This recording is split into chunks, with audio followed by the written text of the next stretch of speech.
Ladies and gentlemen, boys and girls, it's Diego here in Bogotá, Colombia, and it is 7:28 p.m. Bogotá time, and I'm gonna do a live stream. I'm without Karina. Karina went downtown into central Bogotá to take care of some business, so I'm by myself. So here's the live stream for your K1 visas the day before Christmas. Hola, Diego, Miguel. Karina is downtown. I waited for her to get here. I waited, but she's busy doing stuff downtown. So I'm doing the live stream by myself. So if you want to talk for a little while, let's talk about K1 visas and we'll tell you what is going on with us. Ryan Redwood, welcome. And Miguel, you have presents ready, Diego. Always. Francois Livingston, good evening from cold New York State. Whoa, it's cold in New York. It's cold. Here in Bogota, it's about 60 degrees. Edward Tubman Jr., hi Diego from Liberia. What's going on in Liberia, Edward? And let me see, we got Crizia Benigas. Hello, Diego. How long have Karina been waiting for the visa after the interview? Okay, let me go over it with you. This is the status.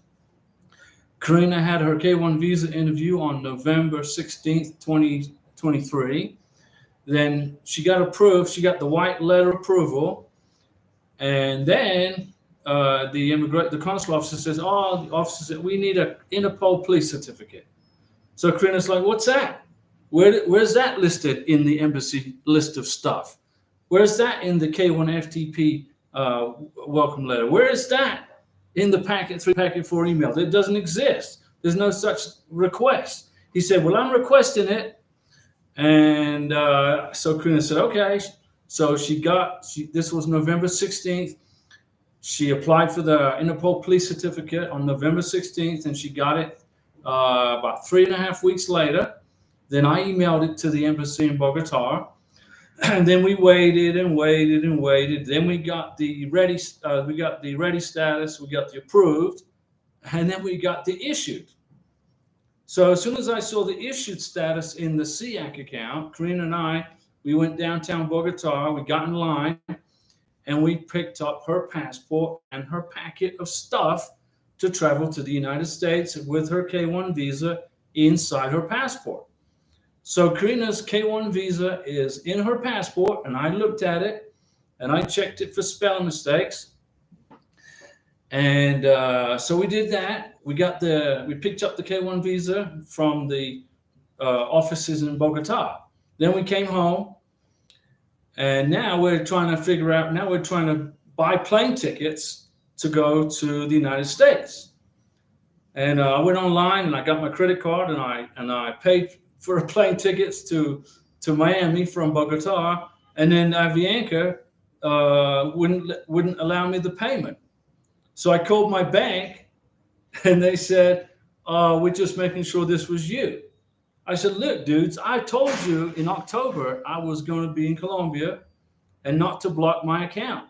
So my bank blocked my payment for the tickets. So the bank unblocked it. My bank, they said, "Okay, I'm sorry, we unblocked it. You can now go ahead and pay for your tickets." So I went back online and reapplied, and Avianca said, "No, you were denied the first time, so we are not going to accept this credit card." So I'm thinking to myself, okay, I got another credit card. I got my other one, but, it's ridiculous, guys.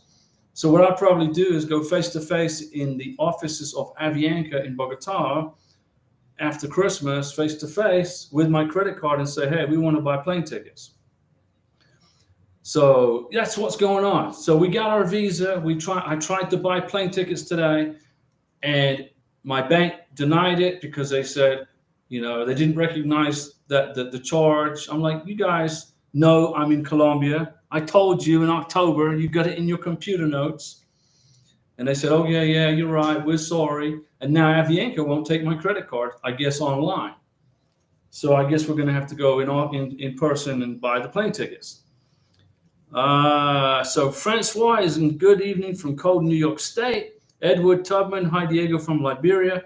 Crizia, hello Diego. How long have you been waiting for the visa? Well, the visa interview was November 16th, and we picked up the visa yesterday. So, but we had to wait for the Interpol police certificate to get approved. So I'll make a video on our entire process when we get to Florida. Right now, we're still in Bogotá. Plus, I got to finish up my dental work. I got to finish up my dental work. Not much longer. We'll fly out of here in January. Isabel, hola Diego, es Isabel, Venezuela, felicidades y te Karina y Siba. Sí, gracias Isabela, muchas gracias. Muy amable, tus palabras, gracias. Karina, aquí, Karina in Bogotá Central. Hopefully she'll be here. She's supposed to be here, but she got caught in a rainstorm. So everything we got to do in Colombia is by bus. So bus A to B, B to C. It's like it takes 2 hours to get somewhere.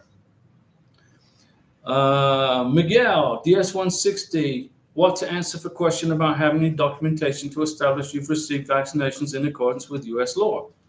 Well, if you've received all the vaccinations, you put yes. If you haven't received all the vaccinations, you put no. And then you get them in the United States. Sissy Cote TV, congratulations, so happy for you all. Well, thank you, Sissy. Today I was trying to buy plane tickets and my bank protecting me, obviously. They're trying to protect me, but they knew I was here, so they blocked my transaction, and then they unblocked my transaction. Now Avanca doesn't like my credit card. They don't like it. Well, you got blocked first, so what's the problem with your credit card? Nothing. So anyway, let's see. Ryan Redwood, okay, I'm freaking out. Did not hear for NVC, but the Jamaica Embassy contacted me. They said they have set an interview date for early next month, but I don't have an invoice number. What do I do? Well, Ryan, have you paid for the visa fee? Have you paid for the visa interview? Have you submitted the DS-160? Does the embassy in Jamaica have the DS-160? Did you pay for the visa fee? Did you pay the visa fee, $265? If they scheduled your interview for you, that's great, man. That's less work for you to worry about. But you don't have an invoice number, don't worry about it. If you have your visa interview scheduled, you don't need an invoice number. Okay? Gold Dragon, hi Diego, my fiance passed the interview. Hey, Gold Dragon, good. It was smooth, very good. We are just waiting for more police report to show up so we can send it to the embassy for the visa. More good news to come. Gold Dragon, we are all going to be waiting here, waiting for the good news. Okay? Jesus Sereno, hi Diego, good to see you, man. I'm here. My NOA 1 was October 7th, 2022. Okay. And I don't know what happened to my case. No RFE, no answer about it approved or anything. I was supposed to receive an answer. Well, if your NOA 1 was October 2022, then you should have received your NOA 2 letter by now. You should get it soon. Jesus, relax. You'll get your NOA 2 letter pretty soon, not much longer. Miguel, is it okay to answer no and say pending medical exam for K1 visa interview? Sure, you can do that. Don't lie on that DS-160. Just be honest, okay? Like I helped Karina fill out the DS-160. I helped to do it. And at the end of the questionnaire, it said, did anybody help you with this DS-160? And I put, yeah, I did. Here's my name and everything. And then I signed it with Karina's electronic signature. Jesus, what do you think has happened? Well, your visa's still in process. It's, your NOA 1 was October 7th. It's December now, 14 months. You should be getting feedback on your NOA 2 letter anytime now. Anytime. Amy, congratulations both and happy holidays. Merry Christmas, Amy. I would like to share my good news too. Come on, let's hear it. My fiance also picked up a passport yesterday and we brought the ticket next week. Great. What a good New Year start. We're happy for you, Amy. Karina's happy for you. Karina is stuck in traffic in downtown Bogotá. I waited and waited and waited, but obviously the Bogotá traffic is just horrendous. So I started the live stream without her. So good news, Amy. Amy, thank you so much for all your help and wish you all the best. Glad to be here. We're here for you. Now we're just trying to get our plane tickets to Florida. You know, if my bank wasn't being overprotective, I would have bought the plane tickets today. But now I got to do it in person at the Avianca offices. Amy, no problem. Let me see. Lachukin nice. Lachukin is nice. I have an important question. I have children from past children, but I don't live with. They don't live with me. I don't put them on my taxes. So I put them on my I-134. Just waiting for interview. Don't have it, but it's already just. But it is ready. Okay. If you have children and you're not financially responsible for them in any way, if you don't put them on your taxes, if they don't live with you, they're not your responsibility, then you don't have to put them on the I-134. Okay? Let me see. Bank statements, for bank statements, does it have to have all the information past 12 months? Yeah. You got to have 12 months worth of bank statements. Now, the embassy officer may not ask for them, but he could. So it's always good to bring 12 months worth of bank statements as proof of your income. Okay? You know, some consular officers don't ask for it, but bring it anyway. Miguel, can you elaborate on having signed the DS-160 with Karina's electronic signature? Did she sign it and sign it herself online? No, I signed it. I was in Florida and I filled out the DS-160. I was on the phone with Karina asking her questions. What's the address where you live? I mean, where you work. I know the address where she lives. But where do you work at? I know, how much money do you make? I asked her all the questions. And then I put down there that I helped her with I helped with the DS-160. And then I put her name in there, Karina, and signed it for her. So it's an electronic signature, which means it is legally her signature. So I signed it for her, but it counts for her, and they know that I signed it for her because I said I helped her with the form. Bud Garcia, good evening, Diego from Washington State. I have a question. Okay, I did an inquiry into the NBC last Thursday, and I still have not heard anything back from them. What do I do? It's been how long? It's been a week. Thursday. What's today? Thursday. What's today? Saturday. So it's been 3 days. Give them a couple more days. It's Christmas. It's Christmas, okay? So they're undermanned right now. They don't have as many people working there. A lot of people are on vacation. Wait another few days. Edward Tubman Jr. My case is so long, Diego. I received my case number in July of 18th, but no information from the embassy in Liberia. Can you have your senator step in and help you? That's a long time, man. That's a long time. July, August, September, October, November, 5. No. Contact the senator, your senator. I don't know what state you live in, but you have 2 senators in your state. Go to that, call one of those senators up and have them help you. And Francois says I missed one of her questions. Well, I don't have Karina here to help me. So let me see. Where's the question? Francois said, good evening from cold New York, upstate. And I'm looking. Francois, I don't see the question. Where's the question? I don't see it. Francois, you're going to have to rewrite it because it didn't pop up. Let me see. Edward Tubman, your case is taking a long time. Get your senator involved. Okay. April Flower, hi Diego. I got approved NOA 2, received my case number July 18th, received on the 20th. What is the next step? Okay, if you got your NOA 2 letter on the 20th, now you're going to wait for the MVC welcome letter, the K1 FDP welcome letter. When you get that, then you print it. Okay? Print it. You may need that for the medical exam. So your NOA 2 was approved. The next step is waiting. I talked to my attorney about transferring my case from Turkey to Abu Dhabi. She said it might be difficult to do so. Not necessarily. Not necessarily. You need to contact the NVC. But if your attorney is working it, then your attorney obviously doesn't want to do the work to do the transfer. So your attorney said it's difficult. Well, it's difficult. Well, your attorney may not want to do the work that's involved to transfer the case. So ask your attorney again to transfer your case. You paid for that attorney, right? Your attorney works for you. Francois, you missed my question. I don't see it, Francois. I apologize. I don't see it. Please rewrite it. Miguel, do you have to bring vaccine records to the medical exam? Yeah. Bring your vaccination records to the medical exam.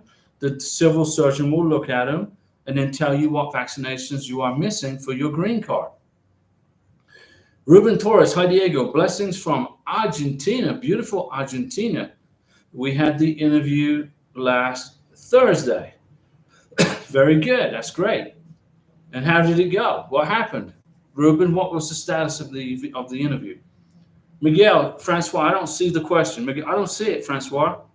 It didn't show up. Ruben Torres, hi Diego, blessings from Argentina. Yep. Ruben, do you know what is the waiting time to have a passport and envelope on hand? Well, in Colombia, in Bogotá, Colombia, South America, right? Once the embassy accepted the Interpol police certificate for Karina, 2 days later I got ready status. A day later I got approved status, and a day later I got pick up your visa. It's issued. So it was about 7 days between after the interview. For me the interview was in November, but once the Interpol police certificate was accepted, it was 7 days between accepting the police certificate and picking up the passport from the K1 visa office. That Jukins is nice. And about how long after embassy sends to embassy in Ciudad Juarez does the embassy send the same email? It says about 4 to 6 weeks after next steps about how to obtain the interview. So your question is how long after the embassy sends to the embassy? It's 4 to 6 weeks. Ciudad Juarez is a busy place. The embassy is a busy place in Ciudad Juarez and also in Mexico City. And Nice says NOA, MVC sent to embassy 12/5/2023. Ready status 12/6/2023. Still waiting on the next step, but it's embassy still waiting. Do they send an email? Okay, so which embassy? Which country? Which country are you in? When the MVC sends your K1 visa package to the embassy, you're going to get in transit from the MVC to the embassy, and then you'll get ready status from the embassy. And then when you get the ready status, some countries allow you to go ahead and process the DS-160 and pay the visa fee, etc. Other embassies will send you a K1 packet 3, packet 4 email with the instructions on what to do to process your K1 visa. Like here in Colombia, the embassy sent me a K1 packet 3, packet 4 email, and it gave me instructions on how to process the visa. Click on this link. Process the DS-160. Click on this link. Pay the visa fee. Then it sent me to a calendar. Pick the date for biometrics and for the interview. Now, when you go to the biometrics, don't forget to bring the DS-160 and your passport, okay? Or DS-260 if you are in a spousal visa. So Nice says, anyway, MVC sent to embassy 12/5. We're still waiting on the next step. Email the embassy and check in with them. That will keep your K1 visa active, okay? April Flower, the attorney said, since he is not a resident of Abu Dhabi, that is why it is difficult to transfer it. Okay, yeah, you got a point. Like Karina is a resident of Colombia, legal resident. She has a scheduler for Colombia. So it was pretty easy to get her a visa appointment in Bogotá. So he's got a point. So just stick with wherever he's at right now. Jose Apolinar Ramirez. Hi, Diego. Congratulations to you and Karina on getting the K1 in the passport. Yeah, it was great. It wasn't too bad. We went downtown Bogota and we went in the line. We got in line, and then I asked the lady. I said, "Where's the Christmas tree?" I asked her in Spanish. I said, "Where's the Christmas tree at? And the Hanukkah, or whatever. Where is it?" "Oh, we're not allowed to have a Christmas tree in here." I'm like, seriously. Seriously, I was like irritated. No Christmas tree, okay? No Hanukkah, whatever. Okay. David Stillman. Hello, Diego and Karina. Yes, our expiration date on our K1 visa is February 15th. We're still working on getting things done so we can get an extension past today. You don't get an extension on your NOA2 letter. You send an inquiry to the NVC and check in and say, hey, this is David, I'm checking in, this is my case number, this is my receipt number on my NOA2 letter, what's the status of my case? Then that will automatically extend your NOA2 letter up to the visa interview. The consular officer will extend it automatically. You don't have to, but you have to initiate an email to the NVC as an inquiry to check in with them, and then they will go ahead and extend your NOA2 letter. Miguel, what if you do not have your vaccine records? Then you go to a medical exam without the vaccine records, and the civil surgeon will say, all vaccinations are required, and you can get them done. Some of them you can get done at the civil surgeon's office, depending on if he wants to do it or not, or she, or you can get the vaccinations done in the United States. Do not send in your green card application without your vaccination documents. If you do not include your vaccination documents in the green card process, the adjustment of status, you will get an RFE requesting them, okay? So if you don't have vaccination documents, go to the United States, get them all done. It might take a month to get them all done.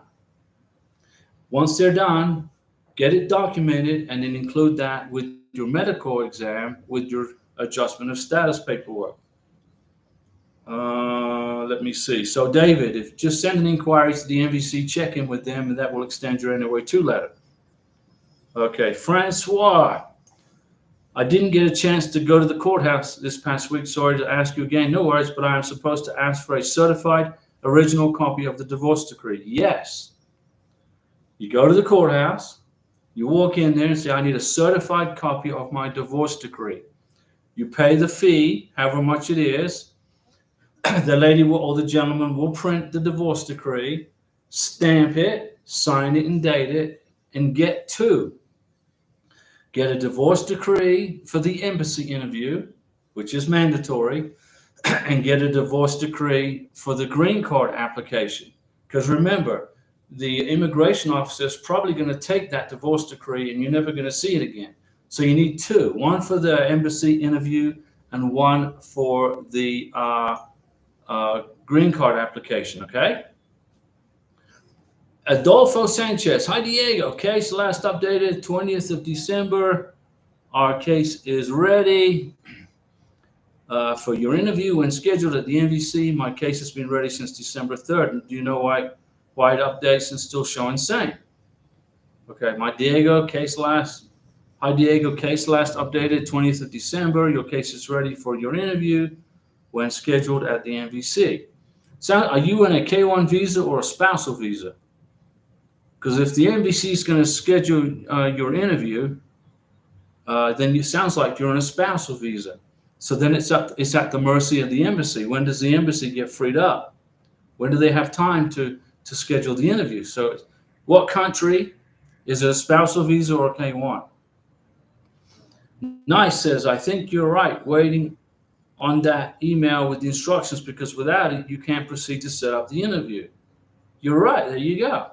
I mean, I'm trying to help you guys. Ernest Dosti. Hi, Diego. I'm still waiting for a slot to set up my interview appointment in Ghana. It's been more than 4 months. You got to contact your senator. Those senators make a lot of money. We pay them a lot of taxes. We pay their salaries, and they have offices set up to help folks with immigration problems or with immigration help. Okay, your senator will gladly help you, considering you've been waiting this long to get a visa interview. It's a long time. Ernest Dosti. Hi, Diego. I'm still waiting for a slot to set up my interview appointment in Ghana. Yeah, Ernest, you got to ask your senator to step in. Ryan Redwood. No, I haven't heard from NBC. No letter from them. Just hear from the embassy. Okay. Well, the most important thing is to be patient, and the second important thing is you got to maintain contact with the embassy and with the NBC, either or both. Send emails, check in with them, and then print the emails. That is evidence of your continued communication with immigration. If you maintain continued, communication, that keeps your K1 visa active. Francois Livingston, thank you. Yeah, Francois. This is what I did. Okay, I went to the courthouse, whatever you want to call it, in Santa Rosa County, and I said, look, I need 2 certified copies of my divorce decree. And the lady said, okay. She printed 1 copy, she stamped it, she signed it and dated it, and then she printed it again. She stamped it, she signed it and dated it. I gave Karina 1 copy for the embassy interview with a stapled business card of the clerk of the court at the bottom left-hand corner of the divorce decree. So that way there was no doubt in their mind that I went there in person and got it done. And then I have another copy in Florida, which I'm going to use. It's a certified copy, which I paid for. I paid for 2 of them, which I'm going to use for the green card application. But right now I'm trying to buy plane tickets, and my bank wouldn't allow the transaction to go through because it was from probably because I was in Colombia. I don't know. But I have to go in face to face now and buy the plane tickets at the Avianca office. And if Avianca continues to deny my credit card, I will fly American Airlines, and that's just going to be a problem for the cat. We've got to figure it out. I'll figure it out after the Christmas season has passed. Ernest, contact your senator, Ernest. Ryan Redwood, no, I haven't heard from NBC. No letter from them. Just hear from the embassy. Okay, so email the embassy. David Rubio, hi Diego, how are you doing? I'm good. Karina is stuck in traffic in downtown Bogotá. It's just like it's the day before Christmas, and everybody's out there doing their last-minute Christmas shopping, and she's stuck in traffic. So there you go. So she's not here today. David Rubio, hi Diego, doing good. Miguel, so you can fly to the U.S. unvaccinated. Yes, you can. You can fly to the United States unvaccinated, but you gotta have vaccinations for your green card. Okay, when you apply for the green card, you gotta have your proof of vaccinations, including COVID. Okay, you got it, Miguel. Relax, man. What I did was in July of this year, I asked Karina for her vaccination documents, and she said, I don't know where they're at. Can't find them. I called my mom in Venezuela. She can't find them. I said, okay, go downtown Bogotá. These are the list of vaccinations that you need. Okay, find a doctor or a clinic or a pharmacy or somebody that'll do it. And she did. And in July, she got every week she got a vaccination and a vaccination. Then a week passed, she'd go back down there, get 2 more. Then another week passed, she'd get 2 more. And in July and August, she got all of her vaccinations completed. Then she went to the medical exam in Bogotá, and the civil surgeon said, you still need 2 more vaccinations. And Karina's like, seriously?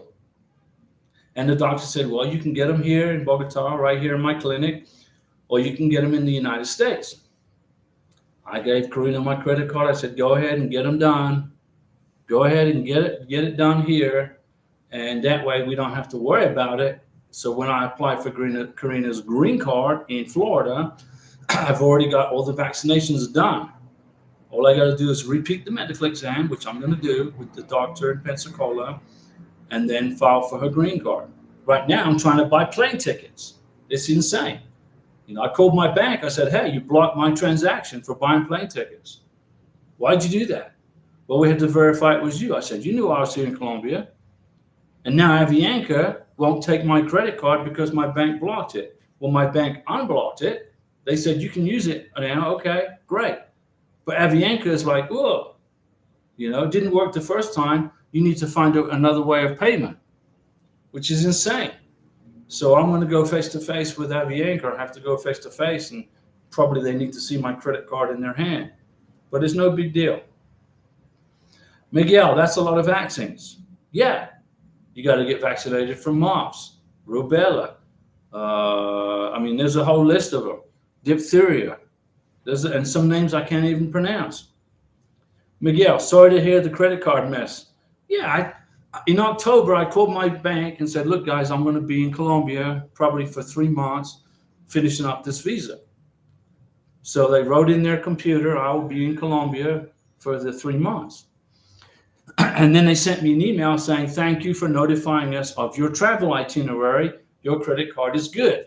We won't block it, or whatever they said. I said, okay.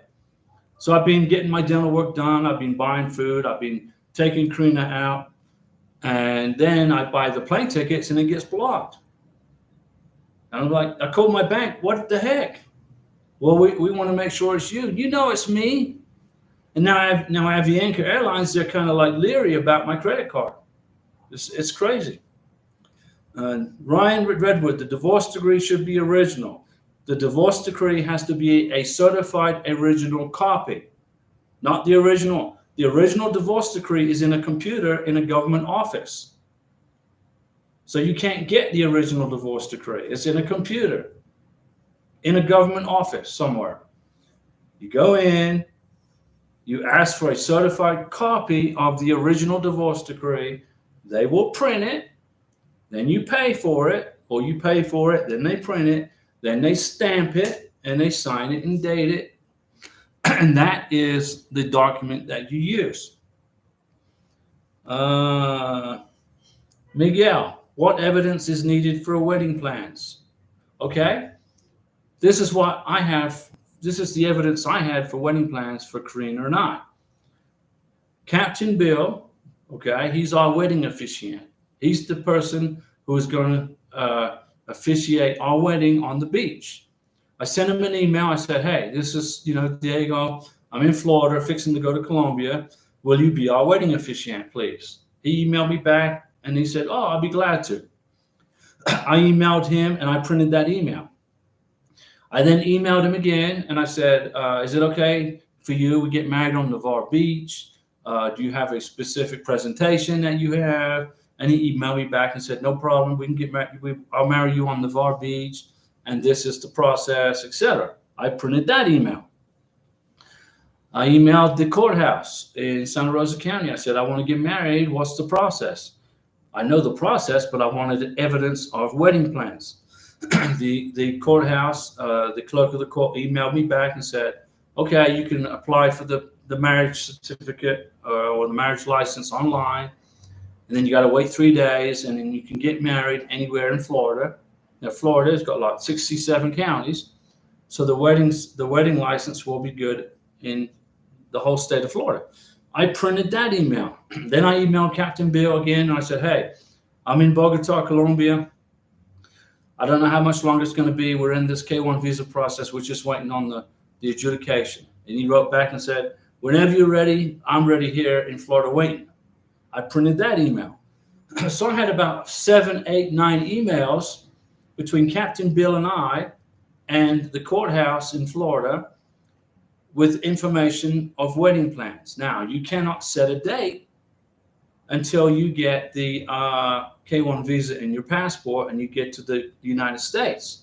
So you don't have to set a date, but you need to show proof of wedding plans, just like I explained it. You can also buy wedding invitations, right?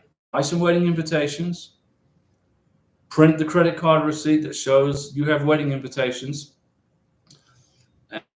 and include that in your evidence. Now, I think one person scheduled a ballroom or something, and got that in writing, but they didn't yet schedule the date. Okay, nice. Bank question again. Do I need letters stating how much was deposited for the past 12 months, or just print each month? Whatever's easier for you, either or. You can either print the 12 months worth of bank statements and highlight where the deposits are to make it easier for the immigration officer to see where you got paid, or just get a letter from the bank president or whoever telling immigration how much money was deposited in your account for the last 12 months. You know, you can do it that way. Let me see here. So I hope that answered your question. Shiku Dumbaya. I'm trying to book my interview in Sierra Leone. Okay, what's that, west coast of Africa? Central?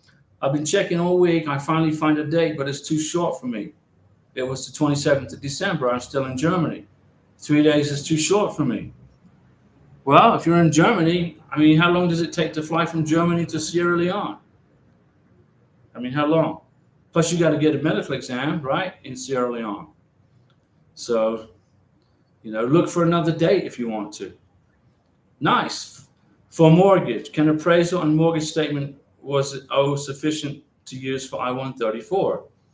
Okay, for the I-134, if you're going to use your house as an asset, you got to show proof of ownership.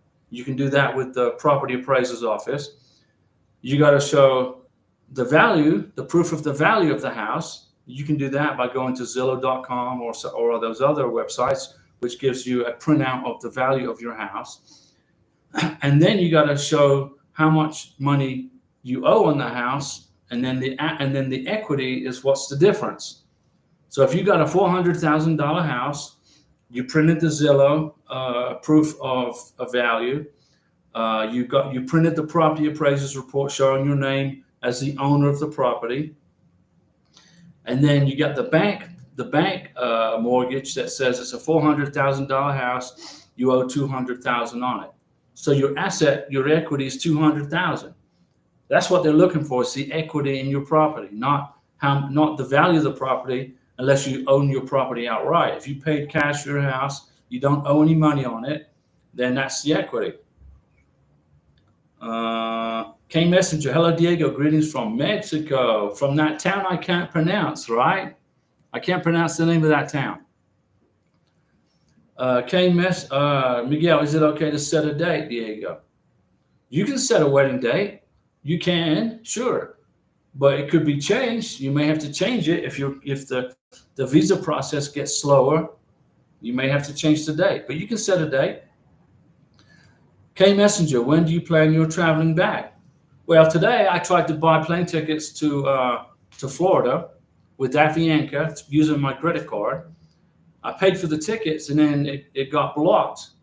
So I called my bank and they said, yeah, we received your payment, but we're holding it. We put a hold on it because we want to make sure it's actually you. I'm like, seriously, dudes, you know I'm in Colombia. I told you in October I'm in Colombia. I told you do not block any transactions because it's going to include plane tickets. What did they do? They blocked it for your own protection. So I called the bank. It probably cost me $10 for the phone call. They unblocked it. Then I went back on the computer and repurchased the plane tickets with Avianca, but Avianca denied it. They said, no, we don't have any. They sent me an email. We don't have confidence in your credit card. I'm like, great. That's the only way I can buy a plane ticket. So I don't know. I'll find out. I'll go face to face with Avianca officers. I'll go into their head office in Bogotá and tell them what's going on. So I will travel back to Florida with Karina in January. Antonio Clark, hello, Mr. Diego. I was able to get the documents to the U.S. Embassy in the Dominican Republic on Friday morning. That's good. Very good. Those were the certified copy of the divorce decree, right? If I remember. How long do you think this will hold up my process? They held my fiance's passport during the time. Oh, you'll get it done probably in the next 2-3 days. But remember, it's Christmas right now. It's Christmas, so give them a break, and then after Christmas, probably the first week after Christmas.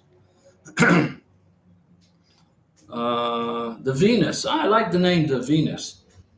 Hi Diego, can I book an appointment when my case status is still in transit? No, but I can see appointments. Well, you can if you can you got to pay for the visa fee before you can set an appointment. What country are you guys in? What country, Venus? Tell me what country. Every embassy seems to make up their own rules. In Colombia, you got to pay for the visa before you can set the appointment. So if you can see appointments available and it lets you set the appointment, make sure that you pay for the visa fee. Okay? Make sure you complete the DS-160, submit the DS-160, and print the confirmation page that you submitted the DS-160. It's very important. But if you can see appointments open and you're in the in-transit status, if you can set the appointment without paying upfront for the visa fee, go ahead and do it. Francois, Diego, did you just say you emailed the courthouse about your upcoming wedding plans? I emailed the courthouse and asked them what's the process for a marriage certificate.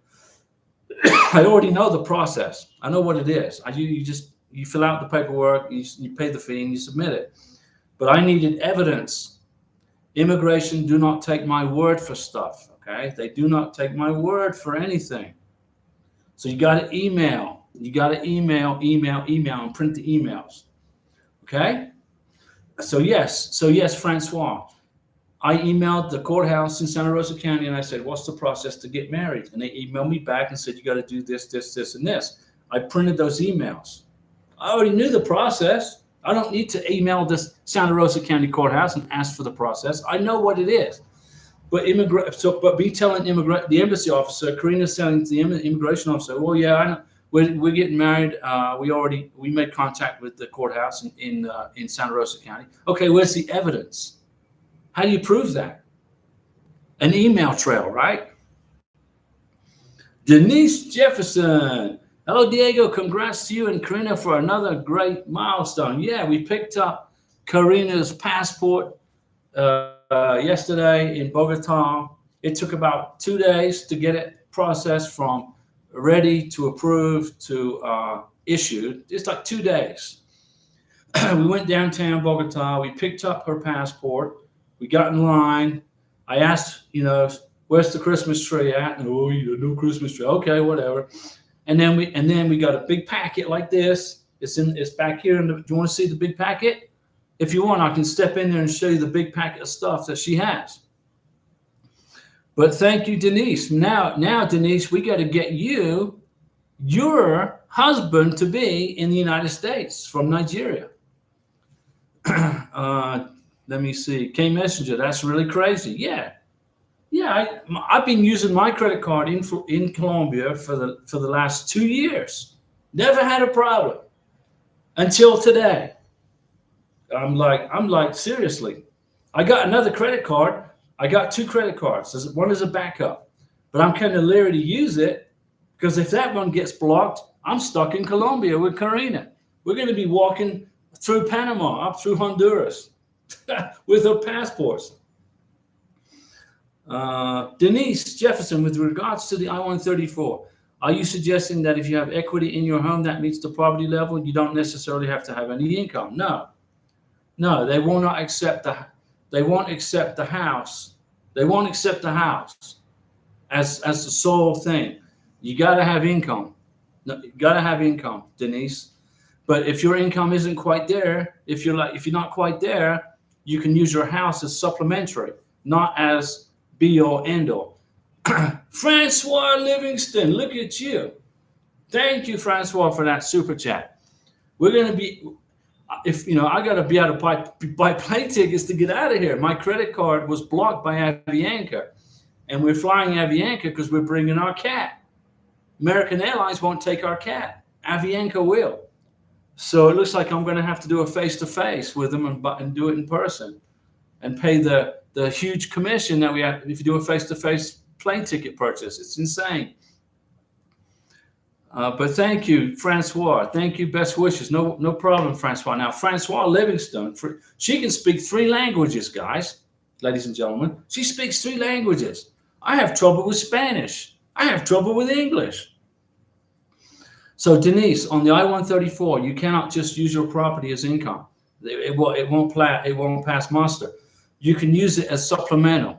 Okay, you can use it as supplemental. The Venus, I'm in Kenya, and yes, I paid the fee. Okay, Venus, if you're in Kenya and you paid the fee, did you process the DS-160? Did you print the confirmation page of the DS-160? If you did that, go ahead and set your visa appointment. Knock it out. Do it. Francois Livingston, 66. Hello, Diego. How many vaccines did Karina take? She got like 10. It was 10 or 11 vaccinations between July and August. And then she needed 2 more, I guess, from the civil surgeon. He said, well, these last vaccinations are good in Colombia, but they're not acceptable in the United States. So apparently, if you got to get like a booster triple. So she got 2 more at the medical exam. But she's all good. And she's got the vaccination document now from July and August and from the medical exam in November. So when I apply for her green card, okay, I will give the vaccination documents to the doctor, the civil surgeon in Pensacola. He'll look at it and he'll check off on the I-693 medical report that yes, Karina's vaccinations are complete and up to date. That's going to save me a ton of time, a ton of work. Okay, when we get to Florida, her vaccinations are all complete. It's just I'm just going to get another medical exam done, just out of, just to be safe, and include it with her adjustment of status paperwork. If I can buy plane tickets, I might have to talk to my brother-in-law here, to be future brother-in-law, and say, hey, I need cash, dude, to buy plane tickets, and I'll pay you back when I get to Florida because my credit card was blocked by Avianca. The only other thing I can do is fly American Airlines, which is not going to block my credit card. And then we can't bring Tokyo, the cat. So we're like in a quandary right now. So I'm going to go face to face with the Avianca guys and ladies after Christmas. Francois, paper trail is the best evidence. Yes, for anything. That's right, Francois. You got that right. Paper trail. Mackenzie. Diego, the courthouse won't respond to my emails. What can I do to prove marriage planning? Okay. Find a church or a wedding officiant or a pastor or a priest or somebody that is a wedding officiant and send that person an email and ask them, what's the process for getting married? What is your process? Now, I'm not saying you have to use that wedding officiant as your marriage person, but if you're trying to get a K-1 visa and they're asking for evidence, that's the way to do it, right? That's how you do it. Ted, Diego, this is the Colonel. Hey, Colonel, I salute you. The senior chief is saluting the Colonel. Thanks for all your help. The visa was processed in 2 days. I salute the Colonel. After the interview, have a Merry Christmas. Back in the U.S. from Bogotá yesterday. Wish we could have had fish and chips. No, Ted, Colonel. Now listen up, Colonel. Y'all know the old senior chief keeps colonels out of trouble, right? When I was in the Navy as a senior chief, I kept my lieutenants out of trouble, right? More important, don't worry about fish and chips. It's more important that you take care of your family and get them into the USA. That's important, okay? And I'm glad we were able to help you do that. Miguel, is booking a beach wedding and showing the deposit enough evidence? It's partly enough. You need more than that. Booking a beach wedding and showing the deposit is good, but you need more than that, okay? Who's your wedding officiant? Who's the person that's going to marry you guys? Email that person back and forth. Are you going to have a reception at a restaurant? Karina and I, we're going to go eat at a Mexican restaurant with my brother and his family. I emailed the restaurant. Hey, guys, Can you prepare? Do you have space for about 10, 15 people? Yeah, we got at the back. Boom. There's an email from the restaurant that we're going to have our reception at telling me they got enough space. And then they emailed me a few days later and they said, what date are you talking about? What time? What day? I said, I don't know yet. I'm still waiting on this K1 visa to get processed. And they said, okay, no problem. Let me know. Boom. Print, print, print. That's wedding. That's proof of wedding plans. Okay. Let me see. Nice. 401k. Are you able to use for I-134? Yeah. A 401k. You have equity in a 401k. Use the equity. And then on page 13 of the I-134, you write a little note saying, this is the equity in my 401k. Okay? And then you put reference page, section, whatever. Jacob Wisdom. Hey, Diego, I picked up my passport with my K1 visa yesterday. 2. And congrats to you. Well, Jacob, yesterday we were both in the same boat. All right? I don't know which country you were in, Jacob, but we are in Bogotá, Colombia. And we got up, we rode 2 buses. We rode the bus from here to here. Then we rode the bus from here to here. And then we had to find the building, and it was near the biometrics. So Karina, super intelligent, she found the building. I couldn't find it. I'm like, where the heck is this place? She found it. And we picked up our passport. Well, she picked up her passport and a big package. Miguel talking to Jacob. Congrats. How long from the interview? Okay. Denise Jefferson, thanks to all for you sharing your success stories. Denise, you're next. We lived through your experiences vicariously, and we patiently wait our turn. Denise, you're going to be next, okay? We're going to get you there. You're going to get your husband to be here in well, not here in Colombia, but in the USA. And it's just a process. If you maintain patience, keep a calm mind, okay? Stay relaxed. You qualify for the benefit. Like, remember, November 16th, Karina had her visa interview. Everything was good to go. We're supposed to be in Florida right now, but she got a request for an Interpol police certificate. And she came home worried. She goes, I don't think my visa got approved. I said, hold on. Let me see the letters. She said, I got 2 letters. I said, let me see the letters. She showed me the white letter. It's a white letter. I said, okay. It's all in Spanish, but I can read Spanish. I said to Karina, your visa's been approved. Congratulations and welcome to the United States of America. I threw that on the bed. I said, your visa's approved. What's the second letter? It's the yellow letter. I said, okay, 221G, need an Interpol police certificate. Check, go here and get it. Okay? I said, okay, your visa's good. They're just waiting on this document. And the reason they didn't put refused or denied at the interview is because they knew that I knew that they knew there's no record of this Interpol police certificate being required anywhere. It's not on the embassy website. It's not in the K1, the K3, K4 packet email, nothing. It says police certificate. So they knew that I knew that they were asking for documents that probably were not required. But because she's from Venezuela, living in Colombia, they wanted the document. So they just put ready status, not refused. So I looked at the SEAC account, it says ready. And then I emailed them the Interpol police certificate. They got it. Within 1 day, it went from ready to approved. And then a day later, it went to issued.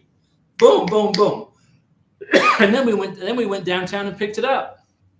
And we got it. And it's right here. Her passport's right here. With her, I'd make sure the spelling was correct on her name.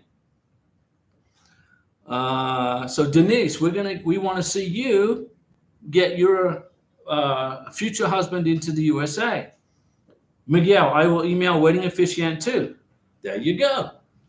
But what if I'm having a reception at uncle's house? Okay. Does your uncle have an email address? Does he have it?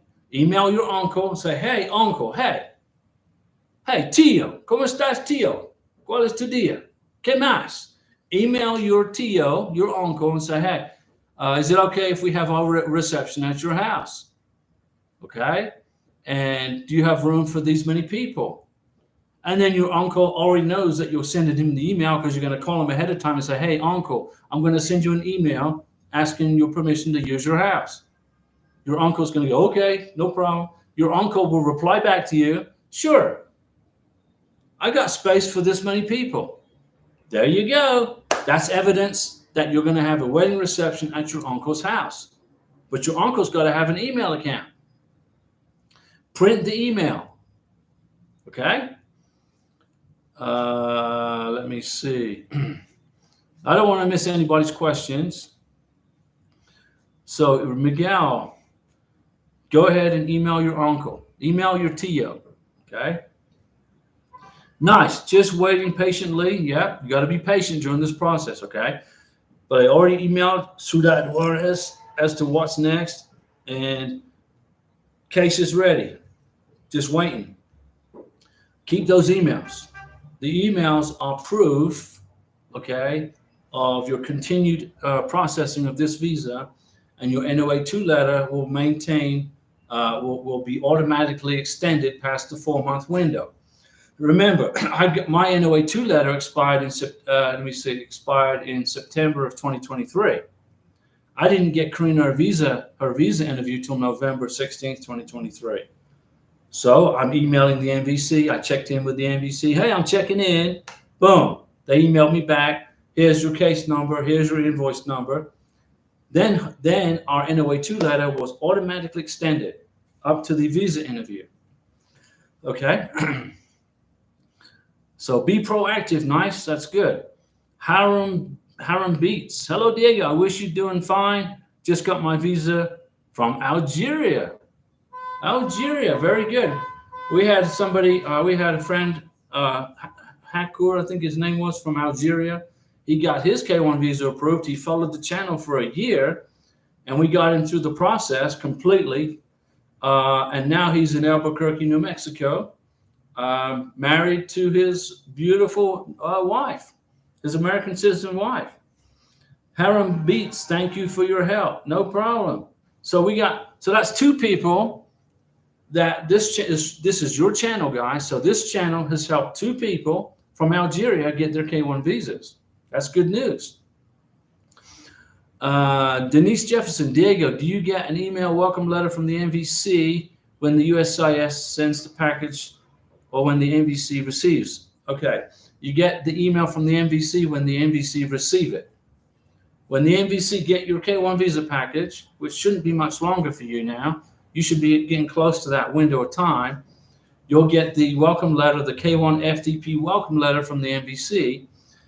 You got to make sure you print 2 copies of that welcome letter, because you're going to need one of them for your beneficiary to bring to the medical exam, to the secretary, to schedule the medical exam. We needed it in Colombia. I don't know about Nigeria, but from my experience in Colombia, I needed the K1 FTP welcome letter, and I needed the list of travelers.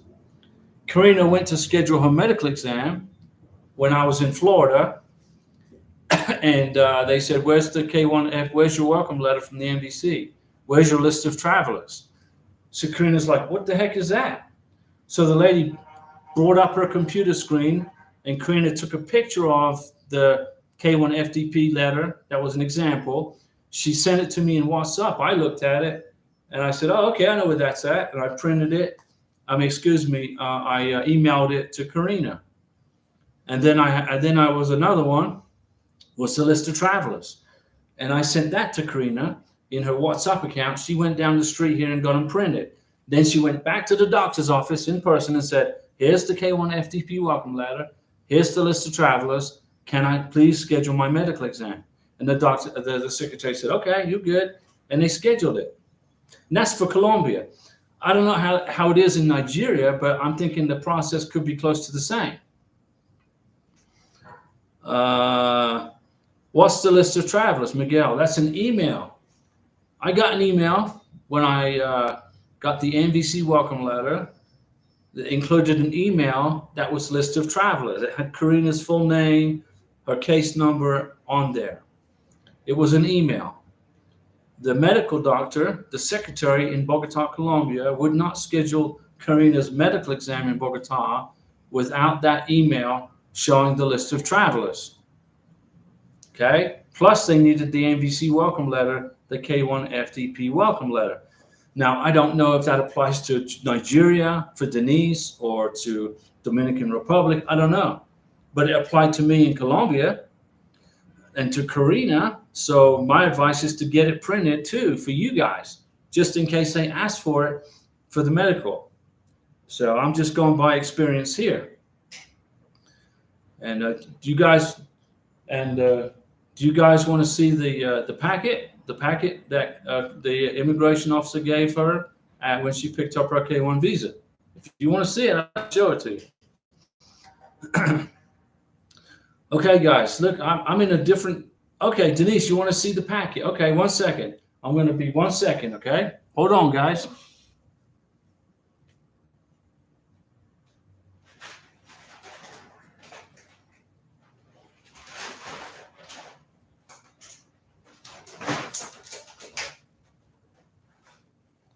Okay, I'm back. So when Karina went for her, when she went to pick up her passport with her visa package, this is what they gave her.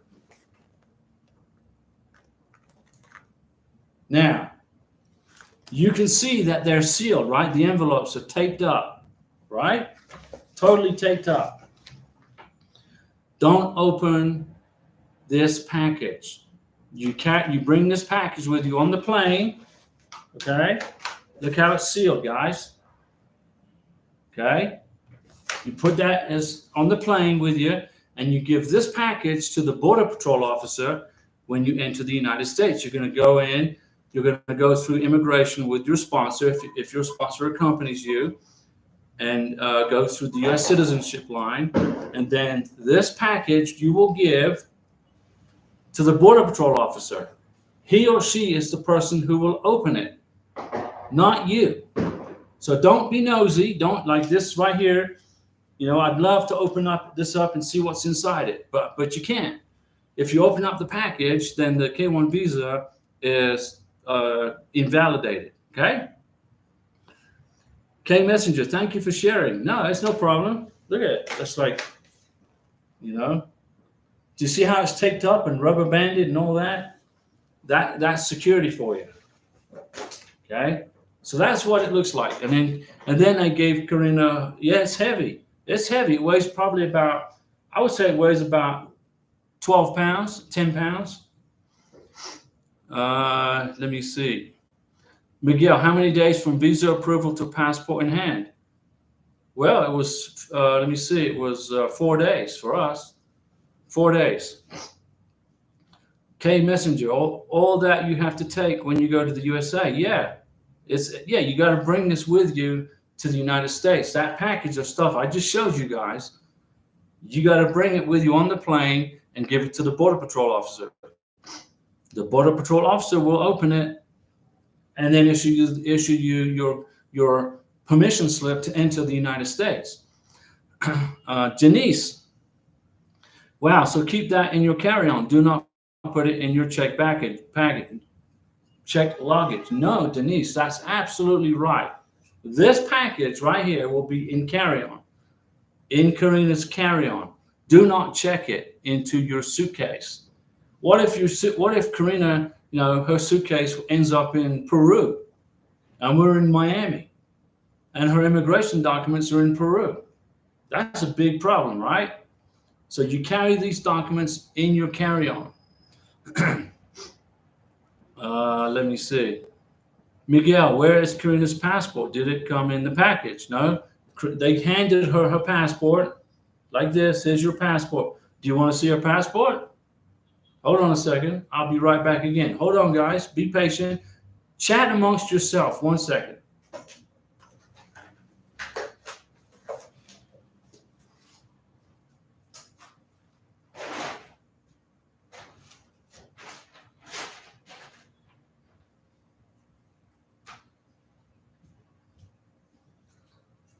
Okay, I'm back now. Okay, this is my passport. Okay, that's my passport.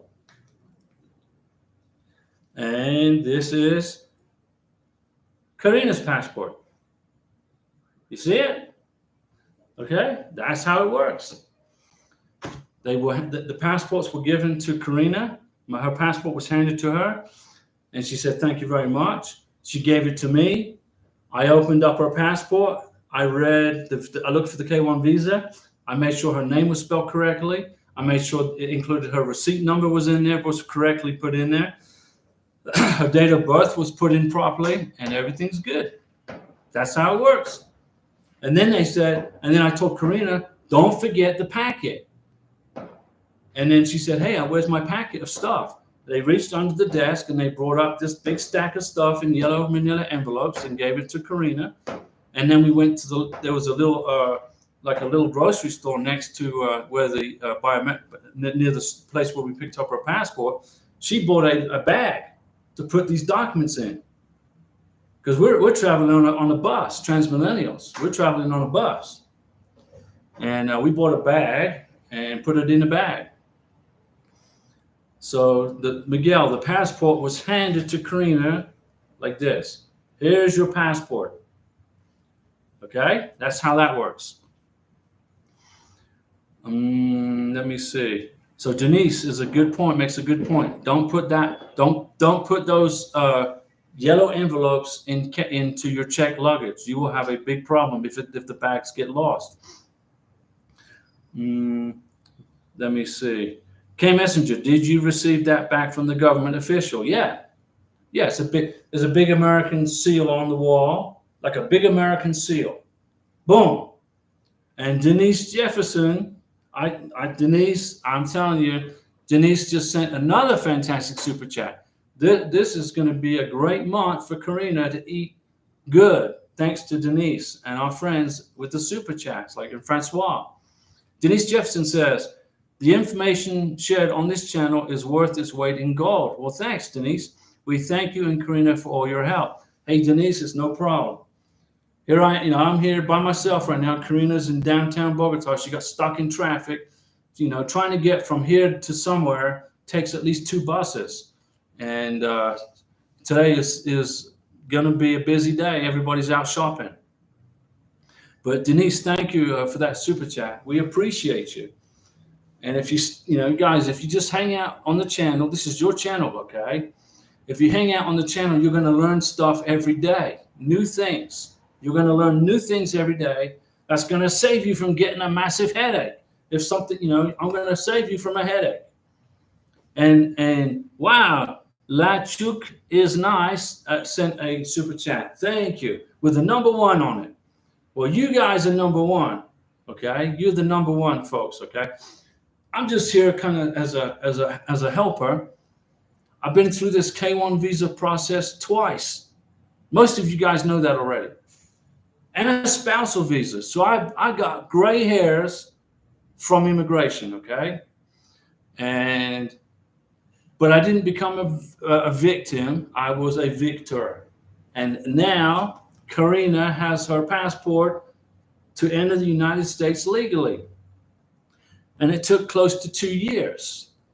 But if you stay patient and stay calm, and if you listen to my advice, I will get you through this process. Like Mosquito Guy, you got to get that divorce decree if you're watching for your Philippine interview.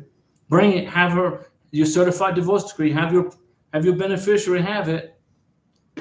But thank you, Denise. Thank you, La Chouki is nice, and thank you, Francois. Today, we're going to eat good, okay?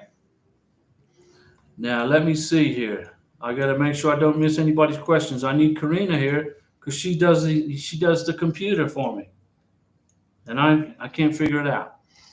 Miguel, I thought it took 7 days from Interpol acceptance to visa in hand. Okay. November 16th was the K1 visa interview. That November 16th, we applied for the Interpol police certificate, or Karina did. It took 3 weeks and a few days to get the Interpol police certificate. Karina went down to Interpol and said, look, I need my police certificate like today, because my passport is in the embassy in Cologne, in the U.S. embassy, and I can't do anything. So that night, she got it. I then emailed the Interpol police certificate to the embassy in Bogotá, and it took them about 5 days from receiving it to issuing her K1 visa in her passport. And Lashuk is nice. Yes, thank you for your help. Hey, no problem. It's no problem. I'm trying to save you guys time, money, and headaches. That's what I'm trying to do. Okay? Brian Gonzalez, Diego, per the doctors, my boy will be born in the early weeks of January. It is not going to interfere with my interview in Juarez. No, not at all. Immigration don't care if you have 20 kids. And now your wife's going to be pretty tired if she has 20 kids. But let me tell you, immigration don't care about how big your family is. They care about how much money you make to make sure you can take care of your family. That's all they worry about. If your child is going to be born in the United States, your child is a U.S. citizen. If your child is going to be born in Mexico, your child is a U.S. citizen. But you got to register the birth at the embassy in Ciudad Juarez or at the in Mexico City. Register the birth. Get a I can't remember what it's called, a CMBRA certificate, and then the child doesn't need a K2 visa, just a passport. Get a U.S. passport, but it's not going to interfere with your K1 visa at all, not at all. Let me see. Denise Jefferson, the helpers here in my state are referred to as attorneys. They charge $4,000 and above to do what Diego does for free. Yeah, instead of spending $4,000 on an attorney. Now, I'm not bashing immigration attorneys. I'm not an immigration attorney, okay? I'm not. I don't give you any legal advice. I don't work for USCIS. But I've been through this process 3 times if you count the spousal visa, and over the last 8.5 years. And the process really hasn't changed that much in the 8.5 years, other than the technology has improved. The way they process the paperwork. You know, now you have to upload documents to the SEAC if you're in a spousal visa. When I did my first K1 visa back in 2016, I put all the paperwork together, okay, in binders. I sent it to Dallas. Dallas sent it to Nebraska the first time around. Nebraska looked at it and approved it and sent it to the MVC, and then the MVC sent it to the embassy. It was all done in about 9 months. There was no uploading anything. Okay, it was a totally different, easy process. Now it's a little bit more complicated, but I know I learned the new process with Karina. So I'm going to help you guys do this. Look, Lachuk is nice. If I got her police clearance once case became ready, is it too early even though we don't have the interview? No, go ahead and get it. Lachuk is nice. Get that police certificate. It's not too early. It's about the right time. Francois Livingston, I don't know how Denise Richardson is able to do $30. She's a great supporter of this channel, guys. The super chat on my end doesn't give me an option to give that amount. Well, Francois, you're in upstate New York, right? In New York, the government wants to get its cut before you can send a super chat to Karina and I. I'm just kidding. Denise Jefferson, to Francois, just click on the $ and update to your preference. Okay, there you go. I didn't know how to do that. I love to see that you are still here after your hiccup in the beginning. I'm inspired by your journey. Yeah, Denise, Francois, you know, she doesn't mind if I share the information on the channel. She filed her K1 visa, and she realized that she didn't follow the procedure properly. So she asked me what to do. I said, withdraw the visa and reapply, so you don't get a denial. And that's what she did. She withdrew the visa and then reapplied. And here she is, boom, 5 months in, almost 6 months into her second time around. And she will get her approval very soon. Let me see. Francois, Diego, now that you and Karina are at the finish line, what advice have you for us who are waiting and waiting and waiting? My advice is to stay patient. We're going to continue doing the live streams, okay? I'm not going to stop doing the live streams. We'll start them up again. I'm not gonna do one tomorrow because it's Christmas and everything. But we'll do them. We'll continue the live streams, and when we get to Florida, we'll continue the live streams. So my advice is to hang out with us on the channel, and we'll guide you through it. The steps. Even though Karina and I are going to get married soon next month, we'll be in Florida next month, assuming my credit card still works. Then we'll keep doing just keep hanging out with us. Let me see. La Chucky is nice. Why in Ciudad Juarez they don't ask to pay the fee or upload any documents or any papers? It's because it's Ciudad Juarez, Mexico. K1 visa is different.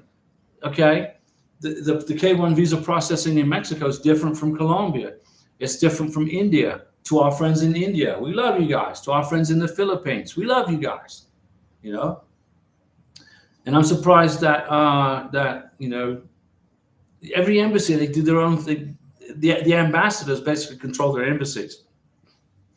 When I did my first K1 visa here in Colombia, we had to pay the visa fee at the bank.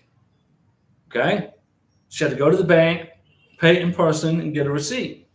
This time around, I paid it online and got the MERV receipt, and then scheduled the interview and the biometrics. It's a little bit different. Francois Livingston, Denise, I don't quit too easily. No, you're not going to quit, Francois. Our hiccup is minor. It was minor. It was just administrative. And if I had watched this channel before I filed, we wouldn't be in this mess. Francois, you're not in a mess. Okay, you watched the channel. You asked me questions, and I gave you some good advice. You followed it, and you withdrew the package. And now look where you're at. You're almost back. You're almost back where you were before, and you're going to get this time. You'll get it approved. You're good, Francois. Brian Gonzalez. I had thought my boy was going to be born on January 21. Okay, and that was going to significantly impact my ability to make it to the interview. Okay, I understand, but it's not going to affect the visa. Okay, you got to go to your visa interview. Obviously, Francois, Denise, thank you for your kind comment. Wish you the best. And Denise is saying to Francois, the process is already challenging enough. Yeah, it's tough. Look at these gray hairs. I've been done this 3 times, guys. I just don't know if I would have been able to take that hiccup, but love truly conquers all. Yeah, Denise, you would have handled it like a trooper, just like Francois. You would have handled it like a trooper. So you guys are going to get your visas, okay? And then Karina, she got hers in her Venezuelan passport with that big packet of stuff. Kinza saying, hi, do you think they will approve my fiance? They gave him the green slip and marked the missing documents and gave him 20 days. Yeah. Did they take his passport? Kinza saying, did they take the passport? Take her passport. If they took her passport, no, they didn't take her passport. Okay, so she's got 20 days to get the documents back to the embassy. Then they will approve it. Okay, what documents were they asking for? What were they asking for? What was missing? Divorce decree, police certificate. This process is difficult. A birth certificate. Okay, now. Get the original birth certificate plus a copy back to the embassy and a police certificate. Okay, get it to the embassy within 20 days, and then the visa will be approved. Okay, now a birth certificate is a very important document. So if you were only missing the police certificate, they would have taken a tax transcript. Kinza Zane. No taxes, no birth certificate, no police certificate. That's half the package. No wonder they didn't. No wonder they didn't take her passport. Get that tax transcript to the embassy within 20 days, and then they're going to approve the visa. Okay, they'll approve it, but you don't forget those things. Okay. Denise is laughing. Yeah, Ken's is saying you missed half the package. That is nice. Question, I have to get the police certificate translated into English as well. Which country? Tell me which country, and I'll tell you the answer. I know the answer. I just got to know the country. Question from Lachuk is nice. Lachuk is nice. Please tell me the country, and I will give you the answer. Jacob Wisdom, Miguel, Mexico. I don't know. Mexico, yes, you have to translate the documents into English if they are in Spanish. In Colombia and the Dominican Republic, you don't have to. But in Mexico, at this point, you do. But that could change. It could change. Jacob Wisdom, Miguel, I did my interview on the 28th of November, but my medical never reached the embassy, so that's why I never get it until December. So what happened there? What the doctor, the civil surgeon, didn't give you the medical exam in your hand? When Karina had her medical exam, okay, late into the night, they gave her the medical exam in a sealed brown envelope stamped for U.S. Embassy eyes only or whatever, top secret, Area 51 stuff, right? And they gave it to her, and then she took it to the interview on November 16th. That's how it worked in Colombia, okay? But Kinza Zane, remember this. If you remember, Kinza Zane, you're going to get your visa approved, but you missed half of the stuff they needed. That's why they didn't take her passport. No, I was missing an Interpol police certificate. But the immigration folks I knew that there was no record that was required for that anywhere. So they marked her visa as ready. And then as soon as I emailed them the Interpol police certificate, which took 3.5 weeks to get, then it went to approved, and then the next day it went to issued. And then when I saw the issued, I said, hey, Karina, guess what? We're going downtown Bogotá, pick up your passport. And she's like, wow, yeah. Wow, real? Serious? I said, yeah, come on, let's go, vamos. So we jumped on 2 buses, went downtown, and we found the office. Karina found it. I couldn't find it. She went in. I went in with her. We had to shut off our phones. I mean, not just turn them off. I mean, we had to shut them off. Okay? And they wandered us down, and they said, do not use your phone in this room. If you do, there's going to be a big problem. We're like, whoa, okay. My Spanish is pretty good, so I knew what he was saying. But he told me again in English, because he spoke English and Spanish. I said, dude, I got you the first time on the Spanish, but thanks for telling me in English. So I had to shut off my phone where I couldn't even use it. Karina also. We got in line, and they said, do you have an appointment? And we're like, no, we don't have an appointment. Okay, go over here. And then we turned in the copy. We made a copy of Karina's cedula, okay, her Venezuelan cedula. And then we had to get back in line over here, and they gave her her passport and the big yellow packet I showed you guys. Francois, Diego, tell Karina she was missed tonight, and big congratulations on getting her passport. Yeah, I don't know where she's at. I don't know. She's supposed to be here already. Florida and Mountain Dew awaits you back in the USA. Merry Christmas. You're right. I haven't had a Mountain Dew in 2 months. Fakira, hi Diego and Karina. I have a quick question. I scheduled my interview for the 29th of December, and yesterday I went for my medical, but Max Moho India denied my medical as the embassy did not send an email to me or did not activate my case. Right. That's basically the same thing in Colombia, except you got to have the K1 FTP email and the list of travelers. The medical doctor here in Colombia, the secretary wouldn't schedule the medical exam without the MVC welcome letter and the list of travelers. That's for Colombia. Now in India, to schedule your medical exam, that you got to have the embassy has to email the doctor and activate the case. So that's a whole new process in Mumbai. Totally different. Fakira, I'm sorry that happened. But you need to get in touch with the embassy to get that straightened out. Okay? All right, guys. I was hoping Karina was going to be back to join us in the live stream. She's apparently stuck in traffic. It's almost 9 o'clock. Go get ready for Christmas, guys. Tomorrow's Christmas Eve. Get ready for Christmas.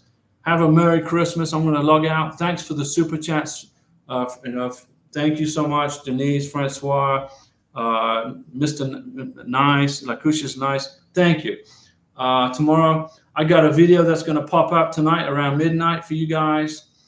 And we will wish you a Merry Christmas, and we will see you at the next live stream.